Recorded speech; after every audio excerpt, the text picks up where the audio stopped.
हम में से ज्यादातर लोगों के लिए शनिवार आराम का दिन होता है। यह कम से कम हमारे साप्ताहिक काम की दिनचर्या से छुट्टी का दिन होता है।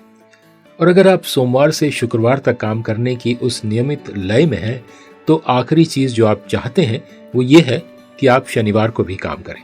क्यों, ठीक है ना? नमस्कार, मैं हूं क्रिस्टोफर सिंह और आज के ताजा कार्यक्रम में एक बार फिर आपका स्वागत है। जब मैं काम करता था तो कई बार मुझे शनिवार की ड्यूटी पर लगाया जाता था। मेरे परिवार को इससे काफी परेशानी थी क्योंकि उन सब की छुट्टी होती थी और मुझे काम करना पड़ता था। मुझे गुस्सा भी आता था कि आखिर मैं ही क्यों। इसलिए मुझे आश्चर्य है कि इन सैनिकों को कैसा लगा होगा जिन्हें शनिवार को यीशु की कब्र पर पहरा देना पड़ रहा था। बाइबल में लिखा है, मत्ती उसका 27वां अध्याय 62 से 66 वचन में, अगले दिन प्रमुख पुजारी और फरीसी पिलातुस के पास गए। उन्होंने कहा, सर, हमें याद है कि जब वो झूठा व्यक्ति जीवित था तब उसने कहा था, मैं 3 दिन में मृत्यु से जी उठूंगा, इसलिए 3 दिन तक कब्र की अच्छी तरह से रखवाली की जाए। उसके अनुयायी आ सकते हैं और शरीर को चुराने की कोशिश कर सकते हैं। फिर वे सभी को बता सकते हैं कि वो मृत्यु में से जी उठा है।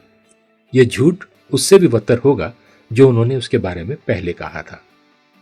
पिलातुस ने कहा, कुछ सैनिकों को लेकर कब्र की सुरक्षा करो, जिस तरह से तुम जानते हो। इसलिए वे सभी कब्र पर गए और उसे चारों ओर से सुरक्षित किया। उन्होंने प्रवेश द्वार पर पत्थर को सील करके और उसकी सुरक्षा के लिए सैनिकों को वहां तैनात करके ऐसा किया। उन सैनिकों को यह देखकर खुशी नहीं हुई, लेकिन हालात बद से बदतर होते चले गए, क्योंकि जब यीशु का पत्थर जैसा ठंडा शरीर उस कब्र के अंदर एक स्लैब पर पड़ा हुआ था तो जीवन का चमत्कार हो रहा था।